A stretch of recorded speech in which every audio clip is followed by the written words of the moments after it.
और अभी हमारी सरकार का टारगेट है कि 30 लाख रोजगार, यानी कि 20 लाख नौकरी और 10 लाख लोगों को रोजगार दिया जाएगा। नहीं है, बस यहाँ मंत्री लोग उगाही करने के लिए बना हुआ है। डबल इंजन के सरकार में बीजेपी और जदयू के लोग बस वसूली और उगाही कर रहे हैं। ट्रांसफर पोस्टिंग के नाम पर बिहार के अधिकारियों को लूट रहे हैं। ये तो हमारा एजेंडा है ही ना।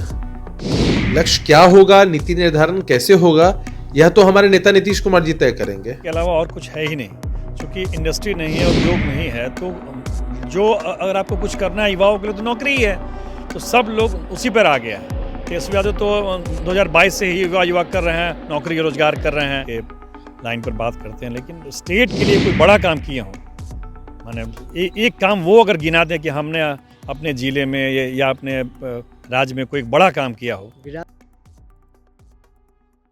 नमस्कार, आप देख रहे हैं न्यूज़ फोनेशन। मैं हूं आपके साथ नरोत्तम सिंह।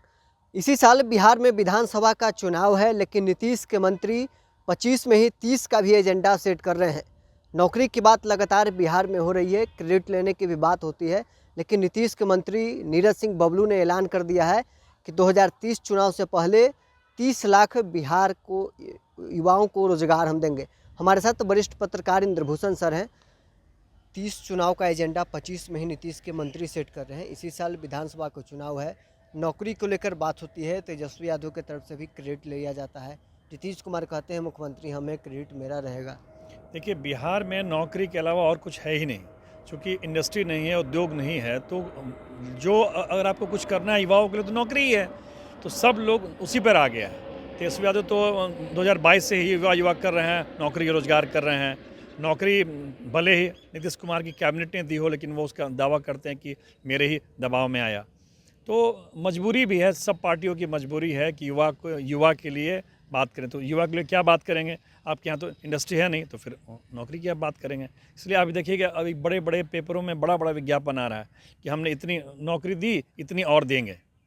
तो ठीक ही है। देखिए, वो लोग बीजेपी बात करती है लोकसभा चुनाव के दृष्टिकोण से, 29 में लोकसभा चुनाव है, 30 में इनका विधानसभा चुनाव, तो ये लोग आगे की प्लानिंग रहती है। अब अगला काम वही करना है, बस नौकरी की बात करनी है, युवाओं की बात करनी है। मतलब जो 25 चुनाव में एजेंडा सेट है वो 30 में ही सेट होगा। देखिए, दूसरा क्या उपाय है? अगर आप इंडस्ट्री अगर अपने नहीं लाएंगे तो नौकरी ही है ना, चाहे वो सरकारी नौकरी हो, निगम में हो, कॉरपोरेशन में हो, प्राइवेट में हो, तो नौकरी की बात करेंगे तभी तो युवा आपके साथ आएगा। नीरज बबलू ने कहा है कि 20 लाख नौकरी और 10 लाख रोजगार 30 चुनाव से पहले। रोजगार जब देंगे, जब बिहार में इंडस्ट्री खुलेगा तभी ना। जो ये लोग बिहार से अभी 2 मंत्री हैं, MSME मंत्री हैं मांझी जी और फूड प्रोसेसिंग मिनिस्टर चिराग जी, अगर वो दोनों सही में बिहार के लिए काम करें तो बिहार में तो वस्त्र मंत्रालय भी बिहार के उद्योग में आ सकता है। लेकिन वही, अब देखिए कितने लोग काम करते हैं। बिहार के मंत्री लोग दक्षिण भारत के मंत्रियों की तरह अपने स्टेट के लिए काम नहीं करते हैं, वो लोग अपने लिए काम करते हैं। 1-2 मंत्री को छोड़ दें पिछले 10 सालों में, तो हमको याद ही नहीं कि रघुवंश बाबू और आप RK सिंह को छोड़ दें तो कोई केंद्रीय मंत्री अपने बिहार के लिए कोई मतलब आगे बढ़ चढ़ के काम किया हो।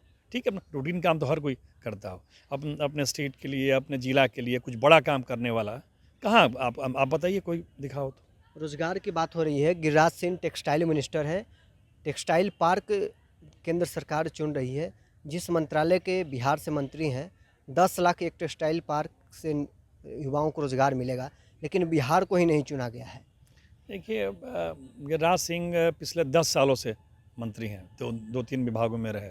मुझे ठीक है, पार्टी का बोलने वाला चेहरा है, पार्टी के लाइन पर बात करते हैं, लेकिन स्टेट के लिए कोई बड़ा काम किए हों, माने एक काम वो अगर गिना दें कि हमने अपने ज़िले में या अपने राज्य में कोई बड़ा काम किया हो। गिरिराज सिंह के नाम कोई बड़ा काम नहीं, मुझे तो नहीं लगता है।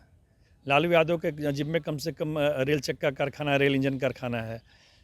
रघुवंश बाबू के जिम्मे ग्रामीण सड़कें हैं। RK सिंह के जिम्मे आरा का विकास है। लेकिन आप बताइए ना, गिरिराज सिंह के जिम्मे, अश्विनी चौबे जी के जिम्मे अभी तक साल भर हो गया, आप एक का आप बता दें, चिराग जी का या फिर मांझी जी का, मुझे नहीं लगता है। अगर गिरिराज सिंह टेक्सटाइल पार्क बेगूसराय में ही खुलवा देते तो बेगूसराय के युवाओं के लिए तो रोजगार का अवसर प्राप्त होता है। आखिर तो मैम कहाँ दिक्कत कहाँ है? वो तो केंद्रीय मंत्री हैं, कैबिनेट मंत्री हैं, क्यों नहीं खुलवा पाते हैं, हम जाने वो, लेकिन मुझे नहीं लगता है कि उनसे खुल पाएगा।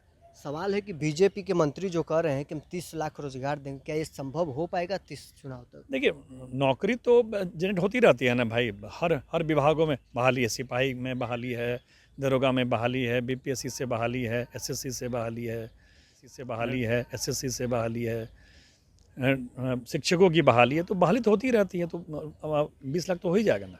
10 लाख और रोजगार की भी बात। हाँ, तो वही रोजगार में अगर एमएसएमई मंत्रालय, मांझी जी का मंत्रालय और चिराग जी का मंत्रालय और अब बोल रहे हैं गिरिराज सिंह, अगर ये लोग सही में काम कर दे तब तो हो ही जाएगा, कहाँ दिक्कत है। लेकिन तीनों कहाँ, अब बताइए ना, एक साल में इन तीनों मंत्रियों का कोई एक बड़ी परियोजना बिहार के लिए। आरजेडी के लोग कह रहे हैं कि बीजेपी और जेडीयू के नेता बहाली के नाम पर उगाही करना चाहते हैं। 25 से भी 30 लोग उगाही करना चाहते हैं, अभी तक तो उगाही कर ही रहे हैं। देखिए, बहुत इशू पर राजद को बोलने का हक नहीं है।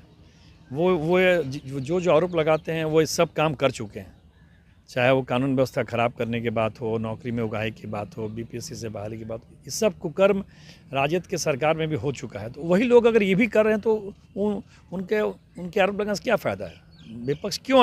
विपक्ष अगर ठीक हो तब ना आरोप लगेगा भी। वो सब कुकर्म हो चुका है राजद के शासनकाल में। तो फिर मान लीजिए यहाँ भी हो रहा है, ठीक है, हो रहा है। लेकिन आप ये दावा कीजिएगा हम नहीं करेंगे तो कोई यहाँ पर विश्वास नहीं करेगा। आरजेडी के विधायक का कहना है कि तेजस्वी जब सरकार में आएंगे तभी रोजगार, युवाओं को नौकरी संभव अरे, है। तेजस्वी के माताजी पिताजी 15 साल रहे, तेजस्वी भी यहाँ 4 साल रहे, हम लोग देखे। हाँ, एक उनके पास श्रेय जरूर है कि उन्होंने नौकरी की बार बात कर शिक्षकों की बहाली करवाई, दबाव बना के। लेकिन और क्या किए आप बताइए? दावा ये है विधायकों की तरफ से आरजेडी के कि 5 लाख नौकरी तेजस्वी 17 महीने दी और 3 लाख अधीन करके आए। मतलब 10 लाख वादा किए तो 8 लाख पूरा कर दिए। और उनके दबाव में नौकरी नीतीश जी ने दी है, उन्होंने नहीं दिया है। बिहार में कैबिनेट ही सब होता है और मुख्यमंत्री सब होता है, वो बहाली कैबिनेट से मिली है। तेजस्वी के दबाव में नीतीश का। हाँ, दबाव में तेजस्वी जी ने दबाव बनाया, नीतीश जी ने किया तो नीतीश जी नहीं। अगर वो बहुत दबाव बनाते और नीतीश जी नहीं करते तो क्या होता? ठीक है, दबाव वो बनाए, लेकिन ये कहना कि हम ही किए हैं, ये दावा उनका सही नहीं। मतलब माना जाए कि अब बिहार में जो 25 का चुनाव होगा या 30 तक विधानसभा के चुनाव नौकरी के मुद्दे पर ही चलेगा। निश्चित तौर पर देखिए, युवा के लिए जो बात करेगा युवा उसको वोट करेगा। युवा वाला स्टेट है बिहार, वोटर हैं युवा, तो सबको बात करनी पड़ेगी, कोई विकल्प नहीं। तो चलिए, हमारे साथ वरिष्ठ पत्रकार इंद्रभूषण सर थे। 25 में ही 30 का एजेंडा नीतीश के मंत्री सेट कर रहे हैं। इन्होंने कहा है कि बिहार में और कोई उपाय नहीं है, नौकरी और रोजगार वाले मुद्दे पर ही बिहार में अब चुनाव होगा। बहरहाल इस खबर में इतना ही। आप बने रहें न्यूज़।